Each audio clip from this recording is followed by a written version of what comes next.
ಈ ಒಂದು Rajesh, Karthik public TV, Ramu DD1 ಬನ್ನಿ, ಸುರೇಶ್ ಬಿ ಗ್ಯಾರಂಟಿ ಟಿವಿ, ಧನು ಗ್ಯಾರಂಟಿ ಟಿವಿ. ನಮಸ್ಕಾರ. ಸಾಕಷ್ಟು ತುಂಬ ಎಲಾಬ್ರೇಟ್ ಆಗಿ ಎಲ್ಲರೂ ಮಾತಾಡಿದ್ದಾರೆ. ನಾವು ಯಾಕೆ ಸಪ್ತಾಹ ಮಾಡ್ತಾ ಇದ್ದೀವಿ, ಅವೇರ್ನೆಸ್ ಪ್ರೋಗ್ರಾಮ್ ಹಮ್ಕೋತಾ ಇದ್ದೀವಿ, ಮತ್ತು ಅಂಕಿ ಅಂಶಗಳು ಎಷ್ಟು ಡೆತ್ ಆಗಿದೆ ಏನು ಅಂತ ಹೇಳಿ.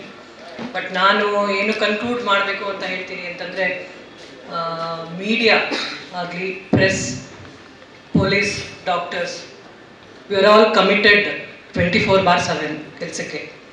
ನಮಗೆ ಟೈಮ್ ಅಂತ ಇರೋದಿಲ್ಲ, ಏನಿರೋದಿಲ್ಲ. ಯಾವಾಗ ಬೇಕಾವಾಗ you will be always on the road. Especially ಮೀಡಿಯಾದವ್ರದ್ದು ನಿಮ್ಮ ಹಾರ್ಡ್ ವರ್ಕ್, ನಿಮ್ಮ ಕಮಿಟ್ಮೆಂಟಿಗೆ ಇಷ್ಟು ಟೋಕನ್ ಆಫ್ ಅಪ್ರಿಸಿಯೇಷನ್ ಅಂತ ಹೇಳಿ ನಾವು ನಿಮಗೆ ಒಂದು ಹೆಲ್ಮೆಟ್ ಕೊಟ್ಟಿದ್ದೀವಿ ಅಂತ ಹೇಳಿ ತಾವೆಲ್ಲರೂ ಭಾವಿಸ್ಬೋದು. ಹೆಲ್ಮೆಟ್ಗಳನ್ನ ವೇರ್ ಮಾಡದೆ ಇರೋದಕ್ಕೆ ಕಾರಣ ಏನು ಅಂತೇಳಿ ಕೂಡ ನಾವು ರಿಸರ್ಚ್ ಮಾಡಿದ್ವಿ. ಎಸ್ಪೆಷಲಿ ಮೈಸೂರಿನಲ್ಲಿ ರಿಸರ್ಚ್ ಮಾಡಿದ್ದೀವಿ. ಅವ್ರನ್ನ ನಿಲ್ಲಿಸಿ ಕಾರಣಗಳನ್ನ ಕೇಳಿದ್ದೀವಿ. ಜನರಲ್ ಆಗಿ 2 ಕಾರಣವನ್ನು ಅವ್ರು ಹೇಳ್ತಾರೆ. ಫಸ್ಟ್ ಕಾರಣ ಎಲ್ರಿಗೂ ಗೊತ್ತಿದೆ, it's a very discomfort.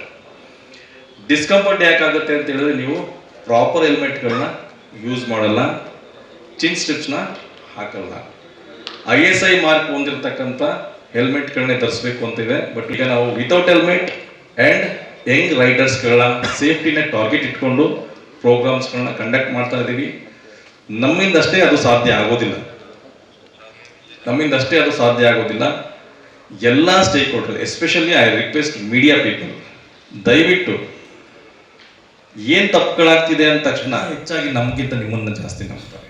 I request all public, all media people, ಸಂಚಾರಿ ಅರಿವು ಕಾರ್ಯಕ್ರಮಗಳಲ್ಲಿ ಜನಗಳಲ್ಲಿ ಜಾಗೃತಿ ಮೂಡಿಸೋದಕ್ಕೆ, ಅವರ ಬಿಹೇವಿಯರ್ ಆಟಿಟ್ಯೂಡ್ ಚೇಂಜ್ ಆಗೋದಕ್ಕೆ ದಯವಿಟ್ಟು ಸ್ವಲ್ಪ ಮಟ್ಟಿಗೆ ನಮ್ಮ ಜೊತೆ ಸಹಕರಿಸಿ.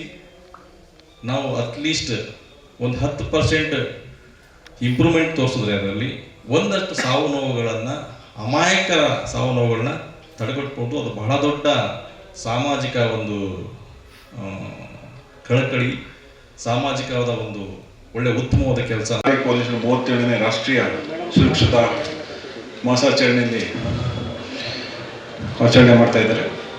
ಹೆಲ್ಮೆಟ್ ಅಂದರೆ ಏನು ಅನ್ನೋದ್ರ ಬಗ್ಗೆ ಮೊದಲು ತಿಳ್ಕೋಬೇಕಾಗ್ತದೆ.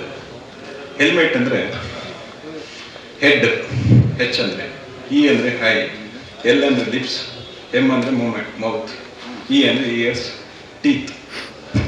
ಆ ಹೆಲ್ಮೆಟಲ್ಲಿ ಅಷ್ಟು ಹ್ಯೂಮನ್ ಬಾಡೀಸ್ ಏನಿದೆ ಅಷ್ಟು ಪ್ರೊಟೆಕ್ಟ್ ಮಾಡುವಂಥ ಒಂದು ಅಸ್ತ್ರ. ಅದನ್ನು ನಾವು ಹಾಕಲಿಲ್ಲ ಅಂದರೆ ಮುಂದೆ ಸಬ್ಸಿಕ್ವೆಂಟ್ ಕಾನ್ಸಿಕ್ವೆನ್ಸಸ್ನ ನಾವು ಫೇಸ್ ಮಾಡಬೇಕಾಗ್ತದೆ. ಈ ನಿಟ್ಟಿನಲ್ಲಿ ಮೈಸೂರು ಸಂಚಾರಿ ಪೊಲೀಸರು ತಗೊಂಡಿರುವಂಥ ಸಪ್ತಾಹ ಕಾರ್ಯಕ್ರಮದಲ್ಲಿ ಯಶಸ್ವಿ ಆಗಲಿ. ಮತ್ತು ಹಾಗೆ ಈ ಹೆಲ್ಮೆಟ್ ಬಗ್ಗೆ ಮಾತ್ರ ಮಾಡೋದ್ಬಿಟ್ಟು DL ಮತ್ತು ಇನ್ಶೂರೆನ್ಸ್ ಅದ್ರ ಬಗ್ಗೆನೂ ಒಂದು ಸಪ್ತಾಹ ಮಾಡಿ, DL ಇಲ್ಲದವ್ರು ಏನಾಗ್ತದೆ ಮತ್ತು ಇನ್ಶೂರೆನ್ಸ್ ಇಲ್ಲದವ್ರೆ ಸಾರ್ವಜನಿಕರಿಗೆ ಏನಾಗ್ತದೆ ಮತ್ತು ಅವ್ರ ಫ್ಯಾಮಿಲಿಗೆ ಏನಾಗ್ತದೆ ಅದ್ರ ಬಗ್ಗೆ ಒಂದು ಅವೇರ್ನೆಸ್ ಮಾಡಲಿ ಅಂತ ನಾನು ಕೋರ್ಕೊಳ್ತಾ ನಾನು 2 ಮಾತನ್ನು ಮುಗಿಸ್ತೇನೆ ಅಂತಲ್ಲ. ಇನ್ನು ಮುಂದೆ ಕಡ್ಡಾಯವಾಗಿ, ಯಾಕಂದ್ರೆ ಜಾಗೃತಿಯನ್ನ ಮೂಡಿಸಿ ಉಚಿತವಾಗಿ ಹೆಲ್ಮೆಟ್ ಅನ್ನು ಸಹ ನೀಡಿರೋದ್ರಿಂದಾಗಿ ನಮ್ಮ ಪ್ರಾಣ ರಕ್ಷಣೆ ಮತ್ತೆ ನಮ್ಮ ನಂಬ್ಕೊಂಡಿರೋರ್ನ ಒಂದು ರಕ್ಷಣೆಗೋಸ್ಕರ ದಯಮಾಡಿ ನಾಳೆಯಿಂದ ಎಲ್ಲರೂ ಸಹ ಕಡ್ಡಾಯವಾಗಿ ಹೆಲ್ಮೆಟ್ ಅನ್ನು ಧರಿಸಿ. ಅದರಲ್ಲೂ ನಮ್ಮ ವಿಜುವಲ್ ಮೀಡಿಯಾದವರು ಪ್ರತಿನಿತ್ಯದ ಜಂಜಾಟದಲ್ಲಿ, ಪ್ರತಿನಿತ್ಯದ ನ್ಯೂಸ್ ಕವರ್ನಲ್ಲಿ ಹೆಚ್ಚಾಗಿ ಫೀಲ್ಡ್ ನಲ್ಲಿ ಇರುವಂತವರು. ಹಾಗಾಗಿ ಅವರನ್ನ ಗುರುತಿಸಿ ಹೆಲ್ಮೆಟ್ ಕೊಡುವಂತ ಕೆಲಸವನ್ನು ಮಾಡಿದ್ದಾರೆ. ನಾಳೆಯಿಂದ ದಯಮಾಡಿ ಎಲ್ಲರೂ ಸಹ ಕಡ್ಡಾಯವಾಗಿ ಹೆಲ್ಮೆಟ್ ಅನ್ನು ಧರಿಸಿ. ಅದೇ ರೀತಿಯಾಗಿ ನಮ್ಮ ಮೈಸೂರು ನಗರ ಸಂಚಾರ ಪೊಲೀಸರಲ್ಲಿ ಒಂದು ವಿಶೇಷವಾದಂತಹ ಮನವಿ, ದಯಮಾಡಿ ನಾಳೆಯಿಂದ ಒಂದು ವಿಶೇಷ ಕಾರ್ಯಾಚರಣೆಯನ್ನ ಮಾಡಿ. ಯಾರ್ಯಾರಿಗೆ ನಮ್ಮ ವಿಜುವಲ್ ಮೀಡಿಯಾದಲ್ಲಿ ಹೆಲ್ಮೆಟ್ ಹಾಕಿದ್ದಾರೆ ಎಲ್ಲ ಇನ್ಸ್ಪೆಕ್ಟರ್, ಸಬ್ ಇನ್ಸ್ಪೆಕ್ಟರ್, ASI ಎಲ್ರಿಗೂ ಸಹ ದಯಮಾಡಿ ಯಾರು ಹೆಲ್ಮೆಟ್ ಅನ್ನ ಹಾಕಿಲ್ಲ ಅವ್ರಿಗೆ ಇದನ್ನು ತಿಳಿಸಿ ಹೆಲ್ಮೆಟ್ ಹಾಕಿಸುವಂತ ಜವಾಬ್ದಾರಿ ಸಹ ನಿಮ್ಮ ಮೇಲಿದೆ. ಯಾಕಂದ್ರೆ